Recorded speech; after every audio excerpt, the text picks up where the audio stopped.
Hey guys, thank you so much for clicking on this video. Today, we're going to be talking about the very first 10 perfumes that I ever purchased. And you may be wondering, Calvin, like, how do you know what were the first 10 perfumes that you bought? Well, because like a month ago, I was on Latino, the website that we all use as perfume maniacs, and I don't know, I just had an idea to go through my order history and write down what were the first 10 perfumes, because it's so interesting looking back.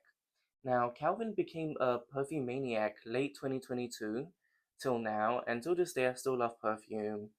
Back in the day, I was 19 years old, and I was thinking to myself, Calvin, you're 19 years old, but you don't have a signature scent. And so I really just wanted to break it down, and I thought, okay, Calvin, like, what do you like? And, I broke it down, and I was like, okay, Calvin, I like feminine perfumes, and I like coconut. Anything with coconut just automatically raises my vibration. Calvin loves anything tropical, you guys already know. Um, and yeah, so guys, before I start, please let me know what were the first 10 perfumes that you ever purchased. I'm genuinely very curious. Like, leave it down in the comments. And yes, let's not waste any time. Versace Crystal Noir. You guys know this one because I've dedicated videos on this, so not too much. Now, guys, isn't it crazy? Because as I typed up coconut perfume, this popped up. And this is something that I talk about, but it's so annoying because in the perfume community, I feel like people they become a bit feral and animalic and a bit crazy, genuinely, when it comes to reformulations. And I just really don't understand. Like, you know, I don't know, maybe it's an issue with their nose, maybe they're inhaling too much, or they need to clean their sinuses because this is a reformulated version. Um, when I was looking into it, people were saying, "Oh my goodness, now it's like reformulated. It smells like bug spray. There's no coconut. It has like alcohol percentage, batch codes. Like people are just typing all of this dumb shit. I don't know. I think one person comments something on Fragrantica, and then people start copying it, and it just becomes like this domino effect. Seriously, people, fix your noses.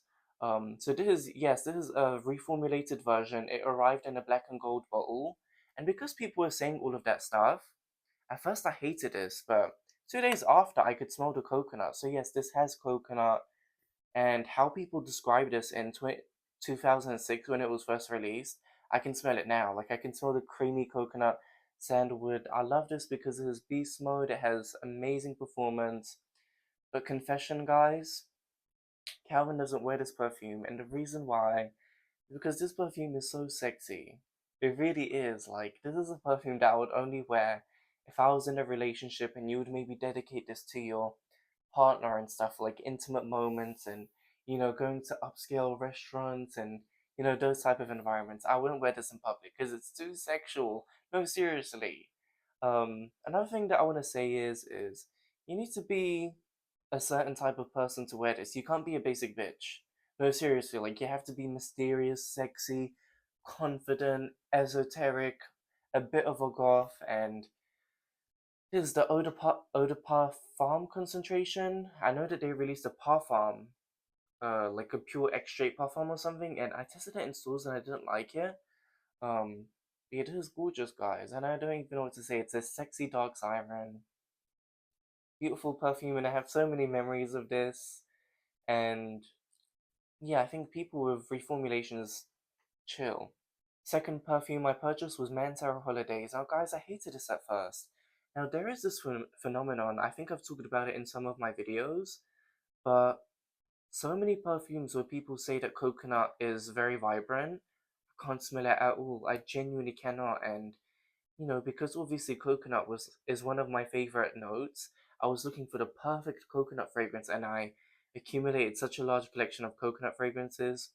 And you know what? Years later now, yeah, no coconut, salty aquatic, very sharp and almost candle Febreze like. But listen, guys, in winter and summertime, they're two completely different fragrances. In summertime, this activates more. But yeah, a very gorgeous perfume, bright, positive. And this is the second perfume I purchased, and it was from Mancera. So dang, Calvin, you must have been really doing your research. um, yeah, like I have good memories of this. Took it with me on holiday. Yeah, no, it's nice. I like this. Now, of course, as I was scrolling through Notino, I saw this beautiful bottle and I saw the name, Lolita lempicka. And that's it. Like, this is obviously one of my favorite brands, as you guys know. Once again, same thing about the whole reformulation thing. People say that it was completely ruined because they reformulated it and made it vegan. I don't know how people described this in 1999. I smell the same way. Like, I just don't understand. Um, it's beautiful. Like, yeah, I was just so mesmerized by this brand because if you look at the advert for this, it's a beautiful redhead lying in a dewy forest, and it's just so beautiful. And with time, it's become yellow, become way stronger. I remember in the beginning, the first few months, it was quite a weak fragrance, but then with time, it definitely became stronger. So this to me is a long-lasting to quite powerful scent, I would say, and it's one of the rare occasions where you can actually smell all the notes listed. Um, Ivy, petrichor, when rain hits the soil and you get this earthy smell, and I used to love that so much. It smells foresty, has the most beautiful cherry. People describe this as a gourmand, but no, I've never really seen it as a gourmand. Yes, it has a beautiful cherry that makes you salivate, but no, it's not gourmand. It's like green beautiful. That's all I'm gonna say. Um, you guys already know, but unfortunately, cherry is probably the only note that really doesn't really mix well with my skin. I would say I have good skin chemistry with most notes, but for some reason, whenever I would wear Prada Candy Gloss or any other cherry scent, I just it smelled a bit musky and juvenile. Like I kept thinking like there was some type of teenager, like a teenage girl around me who just sprayed Bath and Body Works or something. I think you guys know what I mean, but it is the only cherry that really blends well with my skin. But yeah, I love this brand, and once again, very special and esoteric perfume. Montblanc signature, guys. How can I even say this? So I remember that winter, I was in love with this one, orange creamsicle. Listen, guys, this can only be worn in winter, like ice cold winter. This is a perfume that I think you need to have good skin chemistry with, because on other people, it will smell sour. Like, you genuinely need to have good skin chemistry. And this is 50-50, like, you either love it or hate it. Wouldn't dream of wearing this in summertime, but just remember spraying this on my winter coat and walking at like 5 a.m. or maybe 4 a.m. when I had to go to work. And this would just feel like an angel was hugging me. It's like lotiony, it's creamy with the orange. Oh my god, wow. And guys, back then I was such a noob. I made a mistake. I gifted this to quite a few people, and that is a mistake. Never gift a perfume that is very sentimental or a perfume that you really, really like, because that's it. The associations will be ruined. There is one other fragrance where this happened, and I had to give away, but yeah, this is beautiful. Weak performance at first, and yeah, then it became long lasting and it had a beautiful sillage. Yeah, you need to have good skin chemistry with this one, but yeah, I love this perfume. Khamrah, oh my god, guys, Calvin's perfume nightmare. I was such a noob back then, guys. I couldn't tolerate oud, spice, anything Middle Eastern. So this to me back then smelled like an Indian spice market. Sold it a few months later because I hated it so bad. And then a year later, I purchased it, and I love this. This is so sexy. Calvin, I'm so glad that your nose developed and you developed taste. Let's just say that. Yeah, beautiful perfume. I'm one of the few people who I don't think that this smells like angel share. I mean, listen, they're in the same family. They're in the same family, definitely, but they're different. They're not 100%. And yeah, you can't go wrong with this. Whenever you want to feel like an aristocrat and bougie, just spray this. Not too much on this one though, because you guys know this. Oh my gosh, guys, okay, so I have a note here. So I don't have it with me, and I'm going to tell you why. So the perfume is called Lancome Soleil Cristal. Because I was doing research on like coconut perfumes, looking for the next best coconut perfume, and obviously Soleil Cristal would pop up at the time. I have no idea if it's discontinued now, because you know how it is with coconut perfumes, they always discontinue it. Why? Ugh. But I tested it in stores because it was a generic perfume at the time, and the dry down was just amazing.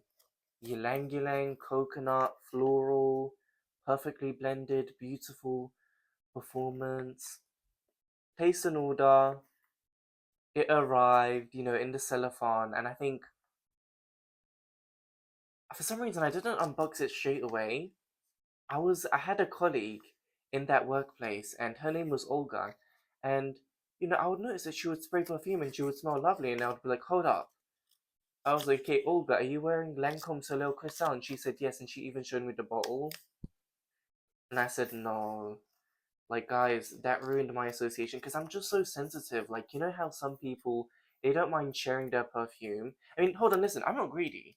Like, if somebody wants to spray my perfume, yeah, you can. Like, that's okay. Like, I'm fine with that, but like, yeah, I don't know, I have like associations. Like, if somebody constantly wears that perfume, it'll kind of ruin it for me. So that's why I say perfumes that you really, really love, keep it to yourself, don't give it to anyone. Find them a better, like a different perfume. So yeah, it just kind of ruined the association. Such a beautiful perfume. It was still wrapped in the cellophane. And I gifted that beautiful perfume to my sister, and she loved that perfume. It was very beautiful on her skin. But you know what, guys? Like, years later, I'm craving. I want that perfume so bad. Like, listen, even just a miniature or a sample, because it really was beautiful. And it was so perfectly blended. Yeah. Yeah, let me know in the comments if you're sensitive to me, because I just can't. It feels wrong. Because if you wear that perfume, it will remind me of that colleague, and yeah. Salvador Dali Laguna. So when I received this, guys, first thing that popped up in my head, because I have photographic memory, first thing that popped up in my head was, why would you make this into a perfume? Because, it needed time to macerate, and as the days passed, it did macerate and change a bit. Um, but yeah, this is aquatic citrus. Retro powdery. It has like a million notes, you guys. Um, I don't even know what to say. Listen, guys, do you know what? Like all these years later, the performance this is still zero, definitely zero. But I know some people say that it has good longevity, good sillage. I have memories of this, and I always imagined this is what Australia's Gold Coast would smell like, and mermaids and stuff like that. H2O just said water be a tonic, aquatic, powdery, maybe a synthetic coconut and retro type of thing going on. This is a perfume that you guys don't need. Yeah, I don't know. It's just if you want something weird to smell, then yeah, go for this. But you'll need to let it marinate for a few days, and then it will open up a bit more and smell more pleasant. But yeah, it's an unusual perfume that I think you guys don't need in your collection. Yeah, I was traumatized from the brand Lattafa. Late 2022, Lattafa was picking up. Guys, I had a heart attack. My alarm rang because I need to leave soon and get ready. Okay, so I had trauma from the brand Lattafa. Um, because of that spicy scent, I was thinking, should I buy this? But the notes were different, and this was a lover first sniff. No, I don't smell any red berries. I just smell chocolate and vanilla, guys, and plasticky as well. Beautiful performance, good longevity. And I remember back then, I think I purchased this for like 45 to 50 pounds. I vividly remember that. And it's funny because now you can get it for a way better price. Um, I remember I tested Billie Eilish after this, and yeah, it smells similar to Eilish. They're basically the same thing. Um, yeah, I really like this perfume. I think I'll always have it. It's just a nice gourmand. And the final 10th perfume, you guys. This was also a perfume nightmare for Calvin. Lolitaland by Lolita lempicka. When I first sprayed this, it smelled like vomit, and it reminded me of a chamomile fairy liquid that I used to use in like 2013. Jesus Christ. Um, but now I love it. I have associations with Christmas. Guys, listen, this smells like Christmas. Sillage. The sillage is the beauty of this. Like, so many people told me that 30 minutes after I left the building, they would be able to smell this. It is amazing. If you purchase this for whatever reason and you don't like it, give it a few months because you will fall in love with it. It's a gorgeous command. Orange caramel, licorice in the base, a bit fizzy. It's amazing. It really does smell like Christmas to me, and I have the most positive and amazing memories with this scent. Received way too many compliments, guys. I wouldn't be able to tell you. So I remember at first I found it very nauseating, and then a couple months later, I was reading reviews on Fragrantica, and I said, okay, too many people who I respect and adore on YouTube say that this is amazing, so It was winter, I oversprayed this on my jacket, stepped outside, and I started levitating. This is a perfume that I've only really worn in winter. I wouldn't dream of wearing it in summertime, just because I am definitely a seasonal perfume wearer. Like, I feel like some gourmands in summertime would make me feel sticky. But yeah, this is a gorgeous perfume, and yeah, nobody. I don't know, I feel like a lot of these perfumes, not a lot of people talk about anymore. But yes, literally Christmas in a bottle. Okay, guys, thank you so much for clicking on this video. Once again, please tell me what were the first 10 perfumes that you ever purchased, and are you like me? Are you very sensitive with like perfumes and associations? Um, and guys, thank you so much for watching this video. Have an amazing day, evening, whenever you are watching this. Goodbye.